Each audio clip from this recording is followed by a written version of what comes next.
Hey, be a squid and subscribe to my mediocrity.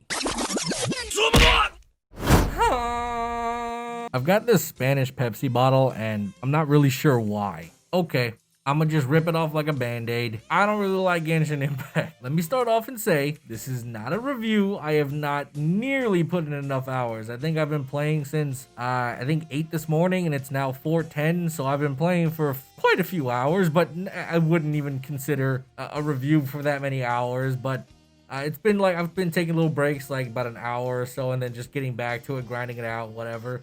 But it's not for me. Now, I do want to say, I don't think it's a bad game. Like, let me be clear. It's not for me, but it's not a bad game. In fact, I think it's actually a pretty good game on a technical level, considering that this can run on a phone. I think that is probably the biggest shocker here, is that instead of you got these like weird, mobile games that just are, graphically okay, but this just takes it to the next level. Whereas if this is the statistical standard for phones now, I'm kind of excited. Obviously, Genshin Impact suffers from the same mobile mindset of money garbage, where things are locked behind time constraints and money barriers.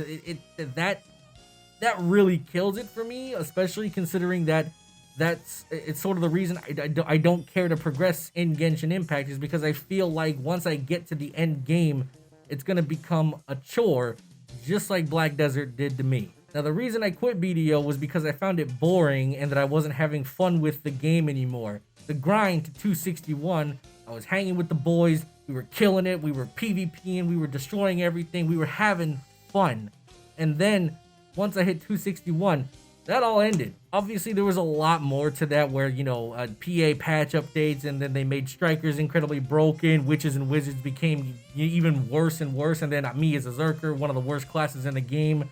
I don't know about now with Succession, but that's besides the point. My point of even mentioning that is that I don't want to start to have fun with a game, and then once I reach the end and it starts the end game, it becomes a chore. And that's what it feels like, considering that you have to pay to do dungeons essentially, or you have to wait the time constraints and shit. It's all rather just a turnoff, and it's not something that I look forward to. But from the few hours that I have been playing, I mean, it's okay. I think the sound design could be a little bit better. It kind of sounds like you're swinging around a wiffle bat, and it's not really, the weapons don't feel weighty, they don't sound heavy. It's kind, me, come on, man, you know me, I'm a sound guy. I need the oomph in the attacks, you know what I'm saying? I need the bass, I need the volume, not the weird, like, I don't need that shit. If I'm wielding this giant hulking sword, I need some sound behind that bitch, you feel me? And I'm not saying the sound design is bad. I think the music is great, the ambience is nice, but I just think the attack sounds are pretty ass.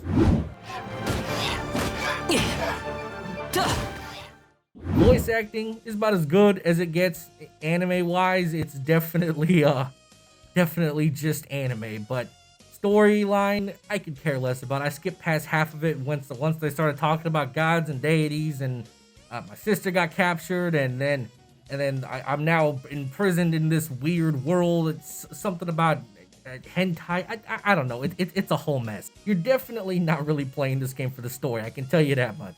I think the biggest problem and the elephant in the room is going to be the gacha part about this game, where you buy and you buy and you buy to unlock characters. Lucky for me, I ended up getting the character that I wanted, which was a 4-star Razor.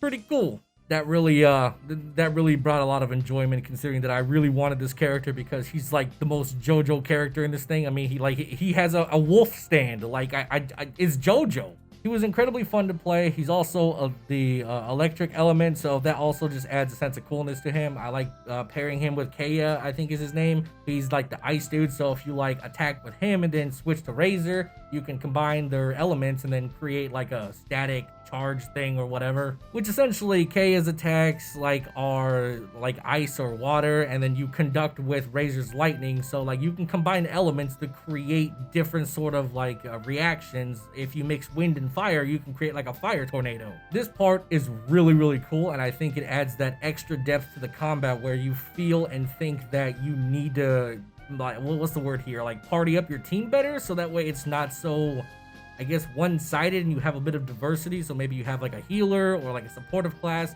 or maybe you have two characters that pair really well together to do some sort of combination attack. Like, this definitely just adds a bunch of options, which is why these characters are very sought after. But once again, it's all locked behind money, and this game wastes no time but to get you hooked immediately. 25 minutes into the game and it's already like, hey, you want to give me some of that money, boy?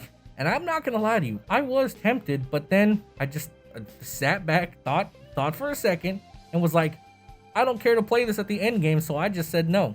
And I know it sounds like I'm sort of crapping on the game, but once again, I am not saying this is a bad game. What I'm saying is that it's not for me.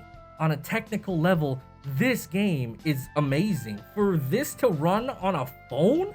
Dude, that is wild. Like I would expect this to run on a Switch, which I heard it's getting a Switch release, which is cool, but to people who don't have a Switch and they want to just, you know, I don't know, you got to go to the DMV, and then now they're doing appointments, so now you're sitting there waiting for 2 hours to have your fucking shit called, and then you're like, well, what do I do? To pull up Genshin Impact and just chill for 2 hours. Like I said, on a technical level, I'm impressed. This is really, really good, but just there's things about it that I feel like are going to be capitalized at a later time from a different company, but just as is, Genshin Impact, from the money perspective, I don't care about it. The gameplay is satisfying enough for me to say, you know, it's cool. It's not my particular cup of tea, considering the sound design is weak and there's not a lot of different variations in terms of hit combinations.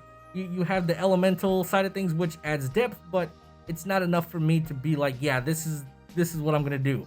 And the world exploration, I really don't understand the appeal of it, because I walked around the world, because after like, I think an hour and a half, 2 hours of questing, I think it was like 3 hours of questing actually, I got really annoyed because I got to the part where you have to do this like puzzle or something, and it was like all these hints that you have to do, and then I don't really remember because it's shit, but that's besides the point.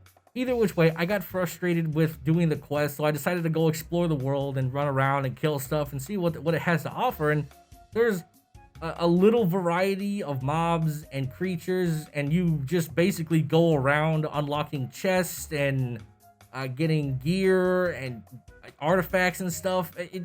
There's not much there. Like, what am I exploring exactly? Going around and opening the same chest 15 different times does not count as exploration. There has to be something new.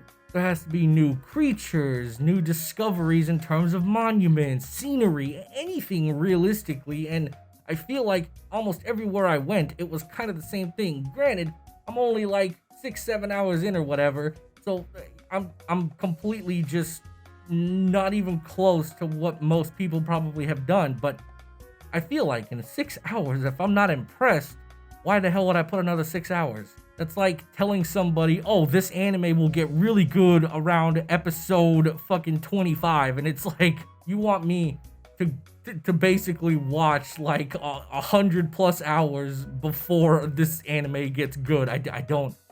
I'll take a pass, bro. So while I think Genshin Impact on a technical level is impressive, and it's not for me by any means, it's okay. It's okay. I'm not gonna recommend it because I think the gacha part of it really is predatory, in my personal opinion. I know there's gonna be the guy in the comments that's like, oh, I'm a 100% free to play player and blah blah blah blah blah, I have everything and I never spent a dime. Listen, not everybody is gonna have that experience. Trust me, if that was the case, nobody would ever complain about the gacha lifestyle. But trust me, my boy, someone is spending $5 grand on this game, and they have got shit to show for it. There's a lot of duplicates, there's a lot of bullshit in those wish packs. It's predatory, and you'll never convince me otherwise. Anyway, that's gonna be it for today's video. Hopefully you guys enjoyed it. I'll talk to you guys in the next one. Bye bye.